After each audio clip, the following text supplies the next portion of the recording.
अरे गोलू, आया नहीं अभी तक सारा सामान? गोलू हाथ में लड्डू की थाल लिए हुए है। हाँ जी पापा, आ गया है। ठीक है, ऊपर जाके देख क्या आरोही तैयार हुई या नहीं। जी। गोलू भागा ऊपर जाता है और आरोही के कमरे का दरवाजा खोलता है। आरोही हल्की सी गर्दन घुमाकर देखती है। दीदी, वो पापा पूछ रहे थे कि आप तैयार हुई या नहीं। आरोही विक्षुब्ध स्वर से कुछ शब्द अपने कंठ से निकालने की कोशिश करती है। आई। गोलू गेट बंद कर वापस चला जाता है। आरोही एक टक शीशे में झांकती रहती है। थोड़ी देर बाद ड्रेसिंग टेबल से एक झुमका निकालती है और अपने लंबे बाल समेटकर झुमका अपने कान में पहन लेती है। उसकी आंखों में सिर्फ खालीपन झलक रहा था। गोपाल तभी दौड़ते हुए दरवाजे पर उनका स्वागत करने आता है। अरे आइए आइए समधे जी, बहन जी, अरे आओ बेटा आओ। अरे गोलू, अरे सामान उठाओ भाई। है नमस्कार गोपाल साहब, नमस्कार। और बताइए, सब कुशल मंगल? कृपा है आपकी, बस आइए आइए। सभी लोग अंदर आकर विराजमान हो जाते हैं। गोपाल एक फीकी हंसी हंसता है। पूरा कुनबा बाहर आता है। गोपाल के कुनबे में सिर्फ 5 लोग थे। उसकी बीवी लक्ष्मी, बेटा गोलू और उनकी विधवा भाभी सुमन, जिनकी बेटी थी आरोही। सभी संबंधी एक दूसरे से मिलते हैं और आपस में बैठकर बातचीत करने लगते हैं। तभी लड़के की माँ का ध्यान सुमन की ओर चला गया, जो एक कोने में चुपचाप मुरझाई हुई सी बैठी है। अरे बहन जी, आप क्यों चुपचाप बैठी हैं? बोलिए आप भी कुछ। तभी लक्ष्मी बीच में बोल पड़ती है। अरे ये इतना बोलती चालती नहीं, और आज इनकी तबीयत भी खराब सी है। अरे पर अब तो ये हमारी समधन होने वाली है, अब तो इन्हें हमसे बात करनी ही पड़ेगी। और ये कहकर वो हंसती हुई जाकर सुमन के पास एक कुर्सी खिसकाकर बैठ जाती हैं। तो बताइए बहन जी, कैसी हैं आप? सुमन एक फीकी मुस्कान भरकर हामी भर देती है। तभी गोपाल लक्ष्मी के कान में बोलता है। अरे जल्दी आरोही को भेजो, चाय लेकर नीचे, इससे पहले कि इसकी माँ सारा काम खराब करवा दे। जाओ। लक्ष्मी तभी उठकर ऊपर जाती है और आरोही के कमरे में झल्ला कर जाती है। आरोही अभी भी शीशे के सामने बैठी थी। अरे इसी आईने से चिपकी रहोगी क्या? नीचे आओ चाय लेकर, और सिर पर चुन्नी कर लेना। लक्ष्मी वापस चली जाती है, पर अब भी आरोही बैठी अपनी आंसुओं से लाल आंखें देखती रहती है और एक लंबी सांस लेकर मानो खुद से बात करने लगती है। पापा, देख रहे हो क्या आप? एक आदमी एक 11-12 साल की बच्ची के साथ रॉकिंग चेयर पर बैठा है। बच्ची उसकी गोद में बैठी है और वो इंसान उसे बड़े प्यार से अपनी बाहों में भरकर कुछ बोल रहा है। आरू, जब तक तेरा पिता तेरे साथ है तब तक तुझे कोई नहीं रोक सकता, और जब तक क्या, मेरे जाने के बाद भी, क्योंकि मेरा साहस और मेरा निश्चय मैं तुम्हें सौंप रहा हूं। तो रहूंगा तो मैं तुम्हारे साथ हमेशा। तुम जाओगे कहां पर? तुमसे तो कहीं दूर नहीं जाऊंगा, जहां भी होऊंगा तुम्हारे साथ होऊंगा। तुमने कहा था जब तक तुम हो कोई रोक नहीं पाएगा मुझे, और देखो तुम्हारे चाहते ही कैसे एकदम रुक गई मैं। आरोही सहमी सी चाय लेकर नीचे उतरती है और सबको चाय परोसने लगती है। जैसे ही वो सुरजन को चाय देने आती है, सुरजन प्याला लेने के बहाने से उसका हाथ पकड़ लेता है। आरोही झिझक कर अपना हाथ अचानक पीछे खींचती है और थोड़ी सी चाय छलक कर सुरजन के ऊपर गिर जाती है। आरोही डरकर सुरजन की ओर देखती है। सुरजन का मुंह चढ़ा होता है।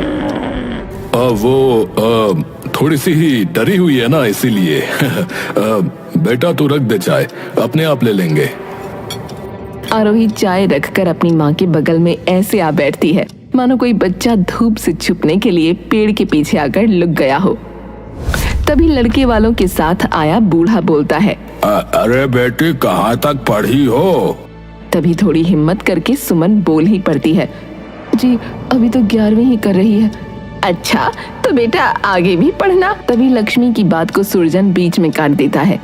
अरे बहुत है इतनी पढ़ाई, और भाई साहब आगे तो घर गृहस्थी संभालनी है ना, तो इतना पढ़ने लिखने का भी कोई ज्यादा फायदा तो है नहीं, बस पैसा ही बर्बाद करने वाली बात है। हाँ हाँ, खैर बात तो ठीक है। आरोही की माँ चुपचाप अपनी नजरें जमीन पर गड़ा लेती हैं। तभी उधर से लड़के का पिता भी बोल पड़ता है। हाँ, और बच्चे बच्चे हो जाने के बाद कहाँ वक्त लगेगा इन किताबों में माथा मारने का है? जी जी सही बात है, सही बात है। तो भाई साहब बताओ फिर कैसे करना है? जैसा आप कहो भाई साहब, अभी इन्हीं जाड़ों में कर लेते हैं। आप बताओ कैसा क्या इंतजाम चाहते हो? अरे बस सभी को पसंद आ जाए, कोई ये ना कहे कि जाने कैसी जगह ब्याह करा लिया। नहीं नहीं, उसकी चिंता ना करें। बस तो फिर करो पक्का। वाह जी वाह, करो फिर तैयारी शुरू। आप भी अपने घर में बहू की। तैयारी क्या जी है? हमने तो बस एक कमरा और रसोई तैयार करनी है बस। ये सारी गतिविधियां आरोही की माँ अपने मन में कंपन थामे निशब्द देख रही थी। उसके मन में चीखना चाहा, पर जहन ने मन का साहस तोड़ दिया।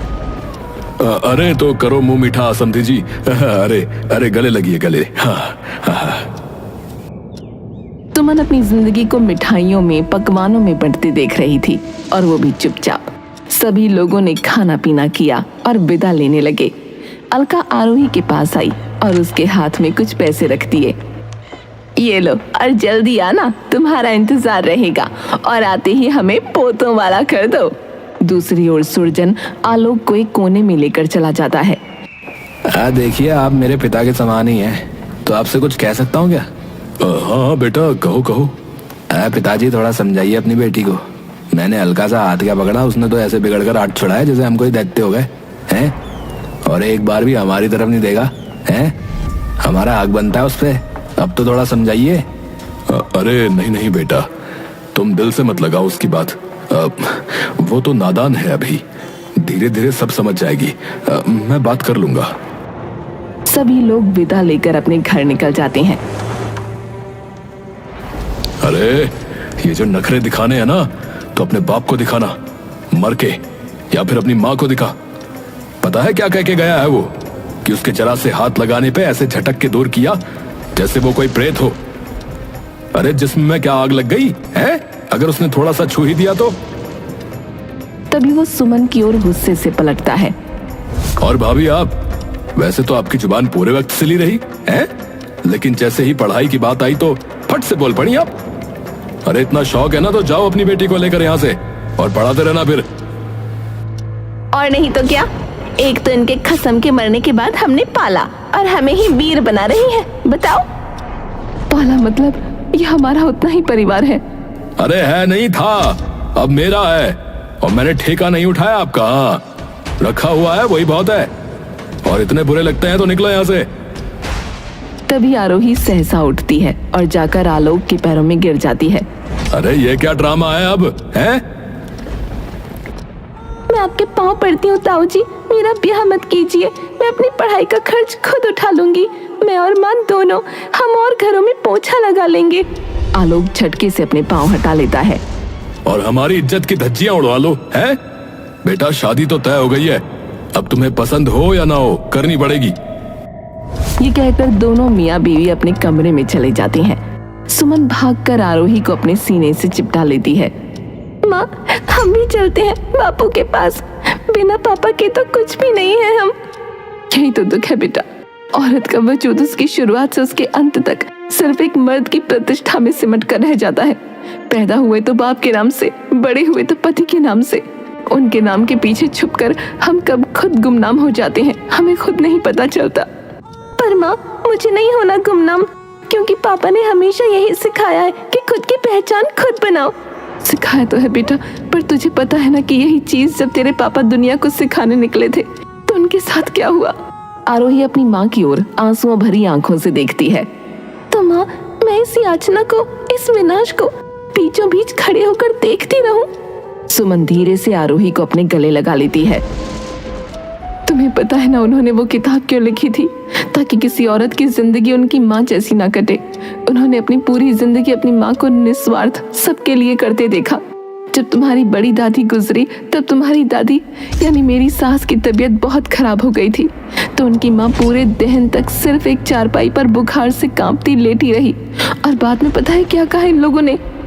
देखो बेशरम को कैसे अपनी सास के संस्कार पर बिना एक भी आंसू बहाए चुपचाप पड़ी है। बेशरम, सब लोग जिंदगी को तड़पते देखकर भी मुक्ति पर रोते रहे। निस्वार्थ काम करना इसलिए सिखाया गया है हम औरतों को क्योंकि कभी आवाज ही नहीं की तो सुनेगा कौन।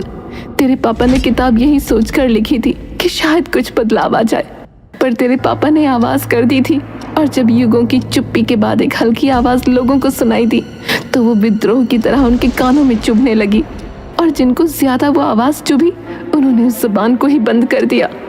मैं नहीं चाहती बेटा अब तेरे साथ भी यही हो। कुछ दिनों बाद जाड़े पास आने लगे थे और ब्याह की तैयारी शुरू हो गई थी। जैसे जैसे ब्याह पास आ रहा था वैसे वैसे घर में आरोही और सुमन की इज्जत भी रोज नीलामी पर चढ़ती थी। एक दिन जब आलोक और लक्ष्मी चीजों का हिसाब कर रहे थे तो लाने ले जाने की बात चल पड़ी। सुमन और आरोही भी वहीं मौजूद थीं। अरे ये 9-10 जोड़ी कपड़ों का करेगी क्या? बहुत है 3-4 जोड़ी ही। लक्ष्मी बहन, इतने से कपड़ों में काम कैसे चलेगा? नया घर होगा, कुछ महीनों तक तो रोज लोग मुंह दिखाई के लिए आते रहेंगे। अरे तो अपना घर बिकवा दें क्या है? इतनी पड़ी है तो अपने गहने बेच के दिला दो ना इसे कपड़े। ब्याह भी खुद ही कर लो। एक तो ब्याह कर रहे हैं ऊपर से इसके नखरे भी झेलो। आप दोनों ऐसे क्यों व्यवहार कर रहे हैं जैसे किसी कबाड़ी को इसे बेच रहे हो? वक्त आने पर मैंने और शैलेश ने खूब साथ दिया है और हमारी ही बेटी के साथ ऐसा सलूक कर रहे हैं आप लोग।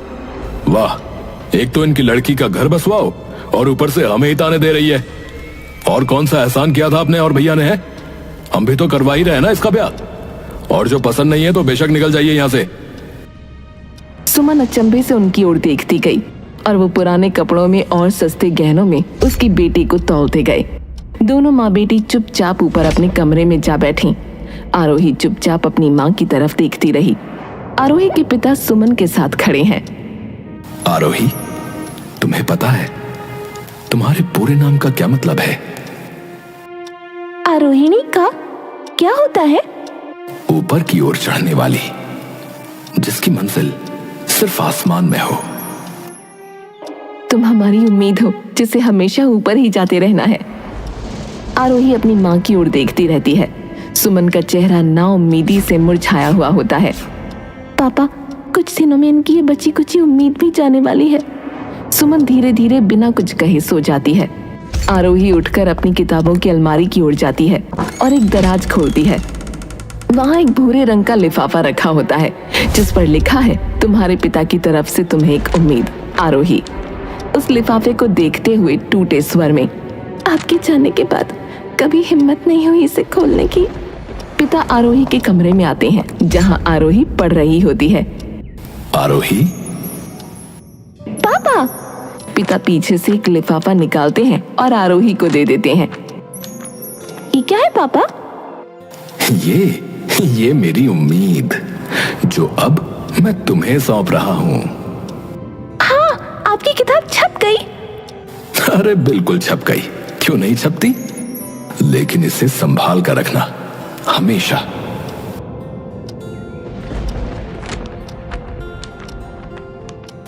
ये किताब सिर्फ मेरा वजूद, मेरी कल्पना और मेरी उम्मीद, मेरी बेटी आरोही के लिए। आरोही सिसक सिसक कर रोने लगती है। तभी कुछ कागज उस किताब से नीचे गिर जाते हैं। वो चौंक कर कागज उठाती है। कागज पर लिखा होता है, मेरी जान से भी ज्यादा प्यारी बेटी आरोही, ये खत हमेशा अपने पास रखना, चाहे मैं हूं या ना हूं। इसमें एक जगह का पता है। जब तुम पैदा हुई थी तब वहां मैंने एक छोटा सा घर खरीदा था। दूसरे पेज पर एक बैंक खाता नंबर है जिसमें कुछ पैसे हैं जो मैंने तुम्हारे लिए काफी वक्त से जमा किए हैं। तुम्हारी मम्मी को नहीं बताया क्योंकि वो गुस्सा हो जाती। बाद में भी कर सकते थे ये सब, पर जिंदगी बड़ी अनिश्चित होती है बेटा। लेकिन जिंदगी चाहे जितनी भी अनिश्चित हो, एक बात जरूर याद रखना, तुम चाहे कुछ भी करो, तुम्हारे पापा हमेशा तुम्हारे साथ खड़े हैं। तुम मेरा साहस हो, मेरी उम्मीद हो, याद रखना बेटा, साहस का मतलब डर खत्म हो जाना नहीं होता, बल्कि डर के बावजूद चलते रहना और लड़ते रहना साहस है। हमेशा हमारी उम्मीद बनकर यूं ही चमकती रहना। तुम्हारा एहसानमंद, तुम्हारा पिता। आरोही के हाथ पैर कांप रहे होते हैं। वो खत अपनी छाती से लगाती है और जोर जोर से रोने लगती है। ये सुनकर उसकी माँ उठ जाती है और भागती हुई उसके पास आती है। आरोही बेटा, क्या हुआ? बेटा कोई नहीं, ऐसे नहीं रोते। ये पापा ने मुझे तब दिया था जब उनकी किताब छपी थी। पापा ये कहते रहे कि मैं उनका साहस और उम्मीद हूँ।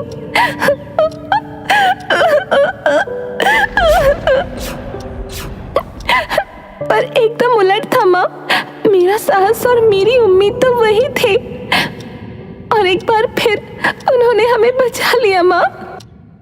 सुमन रोते रोते ऊपर की ओर देखती है। हमेशा मुझ पर नाम डालना होता है आपको। मैं क्यों कुछ कहती? पहले ही बता देते तो इतने परेशान नहीं होते हम। बुद्धू कहीं के। आरोही चलो, अब जाने का वक्त हो गया है। अपने बैग पैक करो और इन्हें एक चिट्ठी लिखो कि हम जा रहे हैं, जैसा ये चाहते थे, और वो चिट्ठी इनके कमरे के बाहर रख देना। और ये भी लिख देना कि जबरदस्ती पकड़ने के लिए किसी और हाथ ढूंढ लें। पर सभी लोग क्या कहेंगे?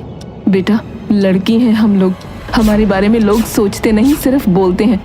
इनके कान सिर्फ हमारी चुप्पी सुनते हैं। निस्वार्थ की सिसकियां भी इन्हें स्वार्थ लगती हैं, और जब हमारी चिता उठती है ना, तो ये सारे बलिदान की चीखें सिर्फ हमारी लपटें सुनती हैं। सुमन अपने गहने लेती है और आरोही चिट्ठी अपने ताऊजी ताईजी के कमरे के बाहर रख देती है। फिर दोनों निकल जाते हैं, शायद चिल्लाने।